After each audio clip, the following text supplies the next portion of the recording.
Hello, I'm Matt Galloway, and this is the Current Podcast. Steven Guilbeault walked to work on Parliament Hill last week for what is likely the final time. For nearly 7 years, he served as a Liberal MP from Montreal and was a cabinet minister for most of those years, leading portfolios on heritage and perhaps most notably, the environment and climate change. Now, at odds with Mark Carney's government on the climate file, he is leaving politics behind. After resigning from cabinet late last year, he, following that federal deal with Alberta over a prospective pipeline, he will step down as a Liberal MP later this summer, and Steven Guilbeault is with me in our Toronto studio to talk about all of that. Steven Guilbeault, good morning. Good morning, Matt. On that walk, that final walk to work in Ottawa last week, what was going through your mind? Quite a few things. Reflecting, obviously, on as you said, like almost 7 years in federal politics. 6 of those 7 as a cabinet minister. The ups and downs, the victories, the defeat, a bit of everything, really. How different was it from the first time you walked in? One walks in with hope and optimism and feeling like anything's possible, right? Yes, and I think the last thing I hope your listeners will take away from my decision is not one of defeat or despair or disillusioned. If I had to do it all over again, it was hard. It was challenging. It was really, really difficult at times. But it's an incredible privilege to serve as a member of Parliament first and foremost, because that's in our political system. That's our first responsibility. And then serving in cabinet for 6 years.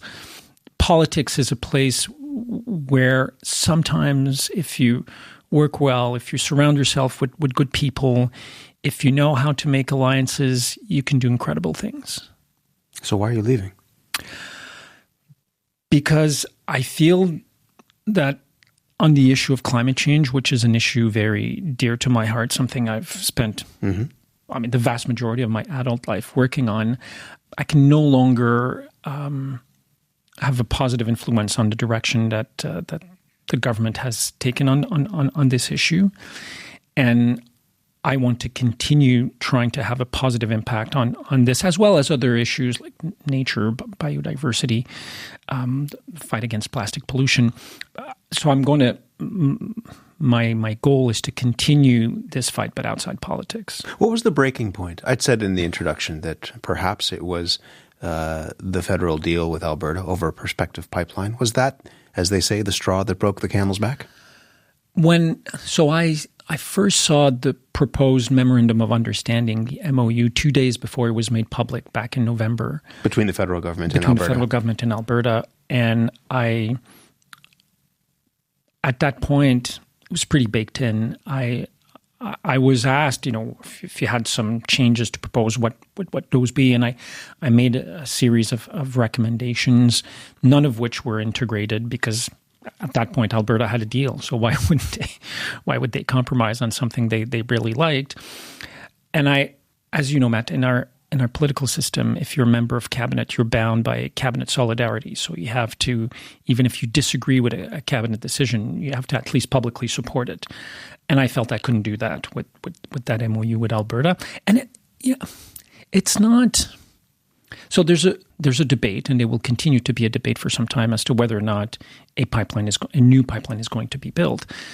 So for me, that was certainly an issue, but mostly it was about 2 things. It was what we were willing to compromise in terms of our climate strategy to please Danielle Smith. And it was also that we had made an agreement with Elizabeth May, the leader of the Green Party, so she would support us on the budget in late 2025. 2 weeks after she supported us, we renegated that agreement with her, and we included something in that MOU that was 180 degrees what we had promised. We as a government, not me, Steven Guilbeault, but we as a government had promised Elizabeth. Between those 2 things, I felt I couldn't stay in cabinet and in good conscience support that agreement. And you feel that you could do more outside of politics than having your hands, if not on the levers of power, then certainly next to the levers of power. I think that for 7 years, I've been able on a number of different areas. We're talking about environment, but also cultural issues. Been able to have, I would argue, and others have said that as well publicly, to have a positive influence. as I said earlier, I really think that on climate change, this government has taken a direction that is fundamentally different than the previous government on this issue. And I have tried over the last few months to influence positively the direction that we're taking, with no success, with nothing to show for it. How would you describe your relationship with the Prime Minister, Mark Carney? Cordial.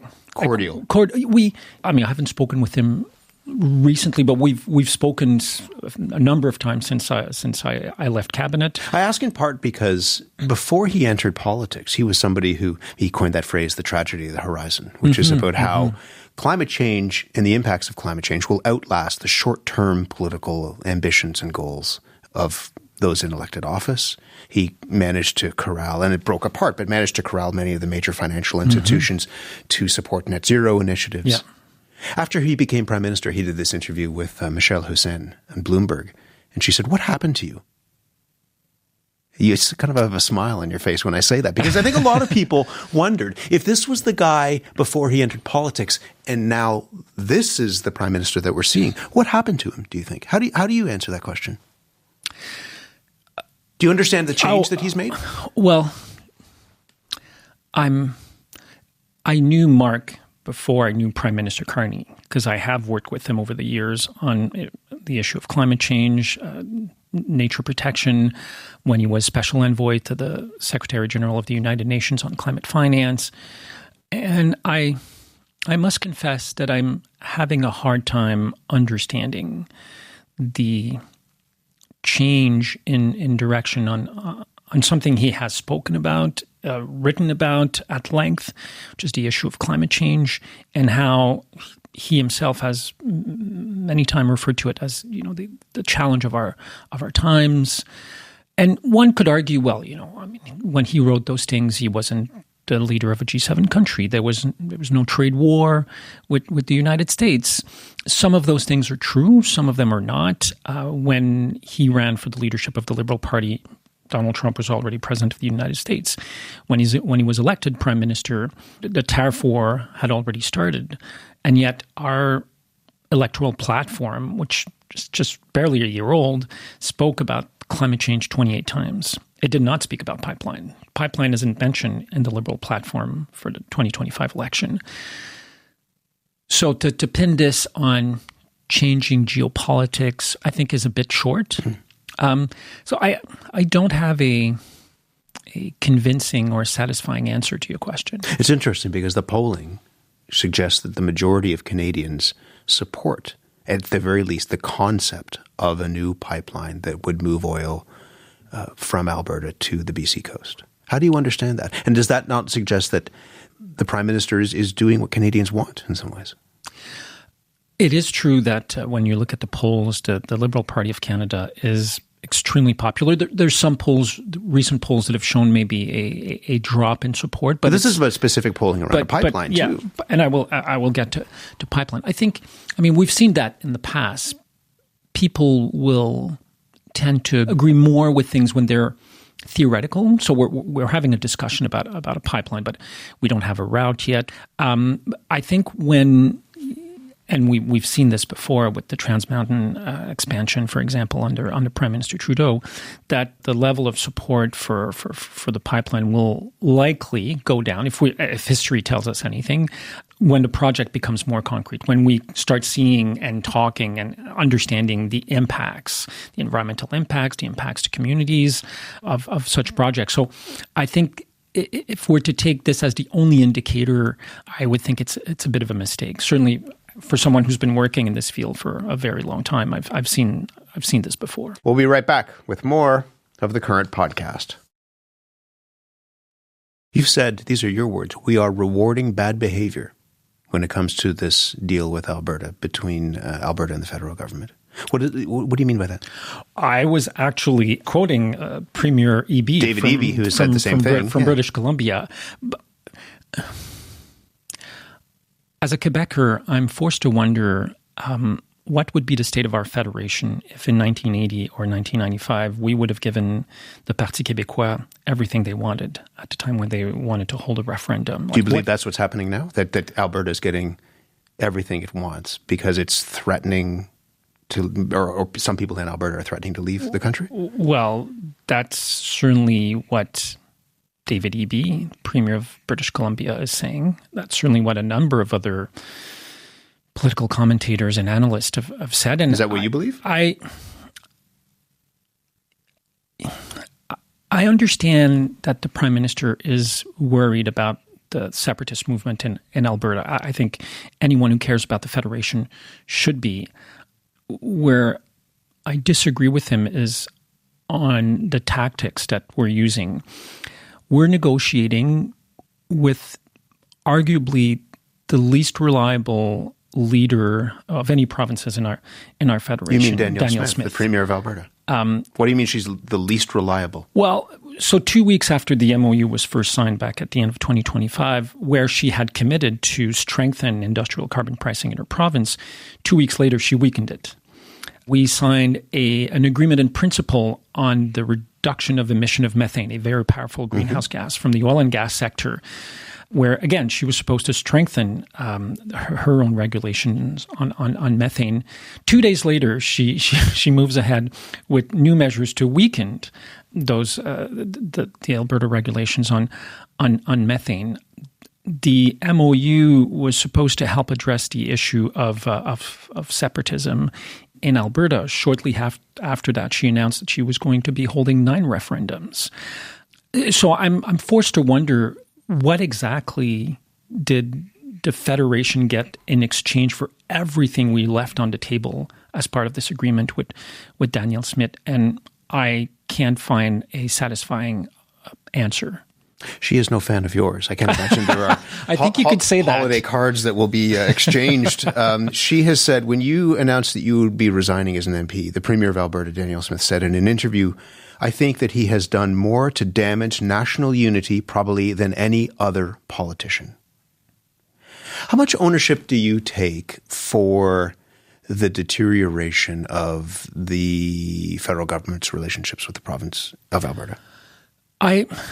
She likes to make those very flamboyant and controversial statements, which unfortunately are not supported by facts. There's a couple of pollsters who have been following for over 20 years the separatist movement in Alberta, and basically the level of support for separatism hasn't really moved in those 20 years. So the idea that, under Justin Trudeau's government, separation exploded in Alberta, simply not supported Maybe beyond by the facts. idea of separation, just in terms of the hot war between the federal government and the government of Alberta.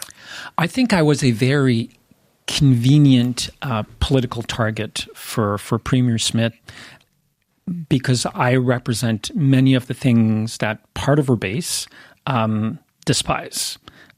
Many have said that I was very progressive, very left-leaning, pro-environment, pro-fight against climate change. And I have done things in the past that they've used to say that, I'm anti-development. That's one thing that we've heard. Well, and one of the things we've heard when we've been in Alberta is some of the anger that is there is directed at you because people believe that you and the policies you supported were directly attacking those who work in the oil and gas sector, for example, or attacking their livelihoods and the way that they make a living, for example. Do you understand where that anger would come from? I've certainly seen that anger. That being said, again, it's not supported by facts. When you actually look at the data, oil sand production increased more rapidly under Justin Trudeau's Liberal government than it did under Stephen Harper's. Were you happy about that? To the great despair of many of my friends in the environmental movement, I had to remind them that in our federation, the federal government doesn't control the use of natural resources. And it was as impossible for me as environment minister to tell Alberta that they couldn't use their oil, no more than I could tell Quebec that they couldn't use their water for their dams. Natural resources in Canada are a provincial jurisdiction. So what I could do is put in place measures to tackle the pollution that came from industrial activities, including the oil and gas sector. And I think, for decades now, we have left the oil and gas sector off the hook when it comes to doing their fair share in fighting pollution, whereas many other sectors, most of the other sectors of our economy, have improved. When you look at electricity, transportation, industries, leaving out the oil and gas sector, there's been tremendous progress in reducing pollution in many of these sectors, not in oil and gas. As an absolute, like you can say, some would say, well, we've made improvement in technology. We're producing less pollution per barrel of oil. The atmosphere doesn't see relative improvement in pollution. It sees what's happening in absolute terms. And I think the Prime Minister of the time, Trudeau, and I felt that there needed to be a course correction, that all sectors of the Canadian society should do their fair share when it came time to fight climate change pollution, and that the oil and gas sector wasn't. So I think it was a shock for many in the sector. But many of the things that we were proposing, for example, I was despised for proposing a cap on the emissions of the oil and gas sector. This was not a federal Liberal idea. In 2015, I was on stage with Rachel Notley, the NDP Premier of Alberta, when she introduced her climate leadership plan. I was on stage with leaders of the oil sands sectors, 3 or 4 CEOs from the major companies who supported industrial carbon pricing in Alberta, who supported putting a cap on the emissions of the oil and gas sector. So, I mean, you can despise me as much as you want if you're in Alberta and believe that that the Liberals were coming after, but it was Albertans who first introduced those ideas. It's a different time than when you were on those stages with oil and gas leaders and with Rachel Notley. There's now, and again, not to just rely on polling, but the sense broadly, and the polling supports this, is that Canadians are less seized by climate change now compared to other issues like cost of living and what's happening south of the border, and the fact that the U.S. president keeps going on about Canada becoming a 51st state. How do you understand that? That this is not top of mind for people anymore? If it was. My kids like to call me old man, lovingly and with lots of kindness in their eyes when they say that, which means I've had the luxury of doing this for a very long time. And we've seen cycles in the last 3 decades where environmental issues were more top of minds and other instances where they're less. And it is influenced by things like what's happening with the economy, what's happening with jobs. And what research is showing us right now in Canada, David Coletto from Abacus put something out a couple of weeks ago on that very interesting paper saying it's not that people don't care about climate change anymore, but they care more about other things. I think the government has chosen to focus more on the other things that Canadians are concerned about and feel that they can get away with not acting as much. And again, I don't want people to think that I'm saying that we're no longer fighting climate change in Canada. We still are, but nowhere near to the same level and with the same determination that we did under Prime Minister Trudeau. But get away is a really interesting phrase, because you have said you're not the only person within the party or the caucus that is concerned about where the Prime Minister is. There were these 14 Liberal MPs who signed this letter saying that, they were worried about backsliding, for example. If the Prime Minister doesn't listen to those voices, what's at stake? Well, shortly before I left my position as Environment Minister towards the end of 2024, Canada was tracking to reduce its climate change pollution by at least 36% by 2030. We were supposed to get at least 50% reduction. So we weren't quite there, but we were getting close. There was an analysis done earlier this year by the Canadian Climate Institute, an independent think tank, that said that with the backsliding that we've seen in the last year, and that was pre-signing of the MOU with Alberta, we would be lucky now if we would be able to achieve roughly minus 20%. That essentially the Canadian Climate Institute said we're not going to meet any of our emissions targets. It's not the interim targets for 2026, not the Paris Agreement commitment for 2030, or the long-term goal of net zero by 2050. I agree with that assessment. I've looked at it myself. What are the consequences? Well, there are a number of consequences. Some legal. Our Paris objectives are legally binding in Canada. There's an act that defines what those targets are, and that binds the government to meeting those targets. So we can't simply ignore them. There are going to be legal consequences. There are economic consequences by, if I may use that analogy, but by putting our foot off the gas pedal on climate change, we will be missing out on opportunities in terms of the transition. And when you look at what's happening worldwide, there's now twice as more money invested in clean technology than there is in fossil fuels compared to what was the case 10 years ago. And what just happened in Iran, a number of countries, especially in Asia, for example, are accelerating the reduction of their dependencies on fossil fuels and saying we're going to go even faster in the transitions, which means we will see in a very short term a reduction in worldwide demand for fossil fuels. In the meantime, you have U.S. government and now the Canadian government who seem to be saying we're doubling down on fossil fuels. Because in part, what we've seen during the Iran crisis is that the world still runs on oil and gas. Yes, but you can't bank the economic future of a country on a short-term problem.